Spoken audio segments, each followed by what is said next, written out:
तो जय जोहार संगवारी हो, हमारे चैनल में आप मन के बहुत बहुत स्वागत है। तो आज हरे 18 जून 2020 तो बात करबो छत्तीसगढ़ के दिन भर की ताज़ा खबरों, ताज़ा अपडेट के बारे में।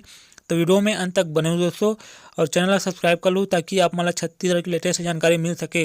और वीडियो ला लाइक शेयर एवं कमेंट जरूर करूँ दोस्तों। तो चलिए दोस्तों शुरू करते हैं। तो छत्तीसगढ़ अनलॉक फेज 1 का 18वां दिन। तो बड़ी खबर है, छत्तीसगढ़ में कोरोना, प्रदेश में 69 नए मरीज मिले। एम्स की स्टाफ समेत 4 हेल्थ वर्कर संक्रमित, 24 घंटे में 102 मरीज हुए डिस्चार्ज।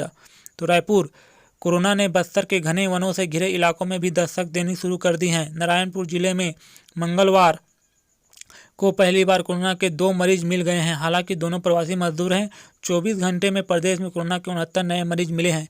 इनमें बलौदाबाजार से 12, कोरबा से 5, दुर्ग से 4, राजनांदगांव से 2, कवर्धा, कोरिया, बिलासपुर, महासमुंद, बालोद से एक मरीज शामिल हैं। रायपुर में एम्स की स्टाफ के अलावा 4 हेल्थ वर्कर समेत 9 नए संक्रमित मिले हैं। प्रदेश में मरीजों की संख्या 1786 हो गई है। इनमें से 842 मरीज अस्पतालों में भर्ती हैं। वहीं मंगलवार को 102 मरीजों को स्वस्थ होने के बाद डिस्चार्ज कर दिया गया है। अब तक 933 स्वस्थ हो चुके हैं। बता दें, सोमवार की देर रात 47 कोरोना मरीजों की पहचान की गई थी। इनमें कोरबा के 16 में से 9 केस रिपीट थे। तो आगे हैं दोस्तों, नारायणपुर को मिलाकर अब प्रदेश के 28 में 26 जिले में कोरोना संक्रमित मिल चुके हैं। अब तक केवल बस्तर के 2 जिले सुकमा व बीजापुर में अब तक कोरोना के मरीज नहीं आए हैं। 5 टॉप जिलों में पहले नंबर पर कोरबा है, वहां 249 मरीज मिल चुके हैं। दूसरे नंबर पर बिलासपुर में 168, तीसरे नंबर पर रायपुर 152 और चौथे नंबर पर जांजगीर चांपा में 140 व 5वें नंबर मुंगेली हैं, वहां 116 मरीज मिले हैं। तो आगे बड़ी खबर है दोस्तों, भारत चीन सीमा विवाद। गालवन घाटी में दोनों देशों के सैनिकों के बीच झड़प में भारत के 4 अन्य जवानों की हालत गंभीर, अब तक 20 शहीद। हिमाचल के 2 जिलों में अलर्ट। जी हाँ दोस्तों, तो लद्दाख, चीन ने भारत को 45 साल बाद फिर धोखा दिया। सोमवार रात लद्दाख में बातचीत करने गए भारतीय जवानों पर चीन की सेना ने हमला कर दिया। यह हमला पत्थरों, लाठियों और धारदार चीज़ों से किया गया। इनमें भारत के कमांडिंग ऑफिसर समेत 20 सैनिक शहीद हो गए। 3 घंटे चली यह झड़प दुनिया की 2 एटमी ताकतों के बीच लद्दाख में 14,000 फीट ऊंची गालवन वैली में हुई। उसी गालवन वैली में जहां 1962 की जंग में 33 भारतीयों की जान गई थी। भारत ने चीन की तरफ हुई बातचीत इंटरसेप्ट की है। इसके मुताबिक चीन के 33 सैनिक हताहत होने की खबर है, लेकिन चीन ने यह कबूला नहीं है। चीन से जारी तनाव के बीच हिमाचल प्रदेश के लाहौल, स्पीति और किन्नौर जिले में अलर्ट घोषित कर दिया गया है। इन जिलों की सीमाएं चीन से लगती हैं। न्यूज एजेंसी के मुताबिक इस कवायद का मकसद स्थानीय लोगों को खतरे से बचाना और खुफिया जानकारी जुटाना है। पुलिस ने कहा है कि लोगों की हिफाजत के लिए तमाम जरूरी कदम उठाए गए हैं। तो आगे बड़ी खबर है दोस्तों, चीन से सीमा विवाद में कांकेर का सपूत गणेश राम कुंजाम भी शहीद, गांव में शोक की लहर। तो कांकेर, छत्तीसगढ़ कांकेर जिले से चरामा ब्लॉक का जवान भी चीन विवाद में शहीद हुआ है। सोमवार की रात सीमा पर चीनी सैनिकों से झड़प हो गई थी। इस झड़प में जवान गणेश राम कुंजाम गंभीर रूप से घायल था। मंगलवार को इलाज के दौरान जवान ने दम तोड़ दिया था। शहीद गणेश राम ने साल 2011 में आर्मी ज्वाइन की थी। 1 माह पहले ही चीन बॉर्डर पर उसकी पोस्टिंग की गई थी। इस खबर के बाद से शहीद जवान के ग्राम गिधाली में शोक का माहौल है। तो अगली बड़ी खबर है दोस्तों, उच्च शिक्षा। तो फर्स्ट ईयर में दाखिला होगा मेरिट से, मार्क्स के आधार पर मिलेंगे कॉलेज। तो रायपुर कॉलेजों में फर्स्ट ईयर में दाखिले की प्रक्रिया इसी महीने से शुरू हो सकती है। इस बार भी प्रवेश मेरिट के आधार पर होगा। जिन छात्रों को 12वीं में अच्छे नंबर मिलेंगे उन्हें पसंदीदा कॉलेज में प्रवेश का अवसर मिलेगा। विश्वविद्यालय के अफसरों का कहना है कि इस बार भी पंडित रविशंकर विश्वविद्यालय से जुड़े कॉलेजों में एक साथ दाखिले की प्रक्रिया शुरू होगी। 12वीं के रिजल्ट आने के कुछ दिनों के बाद ही एडमिशन के लिए आवेदन की प्रक्रिया शुरू कर दी जाएगी। तो मेरिट के आधार पर सीटें आवंटित की जाएगी। सीजी बोर्ड के नतीजे इस सप्ताह आने की संभावना है। इसे देखते हुए यह कहा जा सकता है कि कॉलेजों में फर्स्ट ईयर में प्रवेश इसी महीने से शुरू हो जाएगा।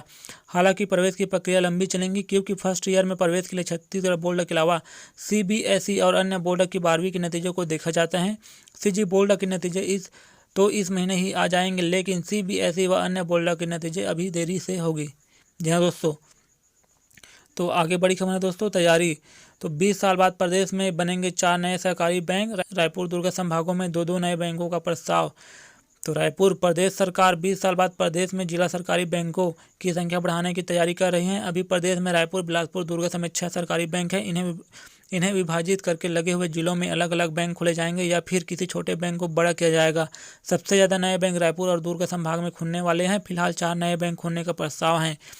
इसके लिए जल्दी ही जिला सरकारी बैंक समिति का गठन कर दिया जाएगा। उसके बाद सरकार बैंकिंग लाइसेंस के लिए रिजर्व बैंक को प्रस्ताव भेज देगी। तो आगे बड़ी खबर है दोस्तों, बड़ी राहत, कोरोना का इलाज आयुष्मान पैकेज में प्राइवेट अस्पतालों में होगा मुफ्त। तो रायपुर, कोरोना के मरीज लगातार बढ़ने से सरकारी अस्पतालों में बिस्तर फुल होते जा रहे हैं। प्राइवेट अस्पतालों को अधिग्रहित करने के बाद उसे संचालित करना मुश्किल है, क्योंकि स्वास्थ्य विभाग के पास स्टाफ ही नहीं है। इसलिए अब प्राइवेट अस्पतालों को कोरोना के इलाज की छूट देने का फैसला किया गया है। निजी अस्पतालों में कोरोना मरीजों के इलाज का खर्च स्वास्थ्य विभाग उठाएगा। इसके लिए कोरोना का इलाज आयुष्मान भारत योजना में शामिल कर प्रति बिस्तर पैकेज दिया जाएगा। स्वास्थ्य विभाग की ओर से इसका प्रस्ताव सरकार को भेज दिया गया है। शासन स्तर पर इलाज का पैकेज तय होने पर आयुष्मान में शामिल कर लिया जाएगा। आयुष्मान भारत योजना के तहत फ्री इलाज की सुविधा अभी केवल सरकारी अस्पतालों में दी जा रही है। इस वजह से कोरोना के इलाज को पैकेज में शामिल करना स्वास्थ्य विभाग का महत्वपूर्ण फैसला बताया जा रहा है। कोरोना का इलाज अभी केवल एम्स अम्बेडकर अस्पताल सहित केवल सरकारी अस्पतालों में ही किया जा रहा है। तो आगे बड़ी खबर है दोस्तों, कवर्धा के जंगल में टिड्डी दलों का डेरा, केमिकल का छिड़काव कर रही दमकल की टीम, हवा का रुख बदलने पर बढ़ सकते हैं आगे। तो कवर्धा के जंगल में टिड्डी दलों ने डेरा डाल रखा है। खारा के जंगल में मंगलवार शाम से टिड्डी दलों जंगलों को नुकसान पहुंचा रहे हैं। तो कवर्धा, बेमेतरा और राजनांदगांव से पहुंची फायर ब्रिगेड की टीम लगातार इन पर केमिकल का छिड़काव कर रही है।